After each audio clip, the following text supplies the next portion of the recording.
Trotter event of Premante. yes so Premante thrill ప్రాప్తిరస్తు అంటూ November 21 నుంచి theatres లో మన ముందుకి వస్తున్నటువంటి ఇవాళ మా లవ్ ట్రాటర్ ఈవెంట్ కి అతిథిగా విచ్చేసినటువంటి మా యుఎస్ సామ్రాట్ నాగ చైతన్య గారికి హార్టీ వెల్కమ్. ఇంకేమైనా అడగాల మీరు? అయిపోయిందా? ఇంకేమైనా అడగాల?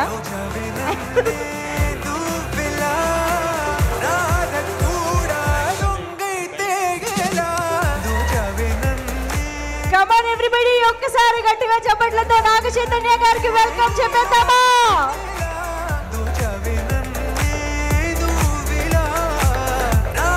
Shri Venkat of course yes. ఇప్పుడు ఈ లవ్లీ ఈవెంట్ కి, లవ్ ట్రాటర్ ఈవెంట్ కి విచ్చేసినటువంటి మా wonderful director Shekhar Kammula sir, heartiest welcome to you. Sri Venkateswara cinemas LLC banner పైన ఏషియన్ సునీల్ గారితో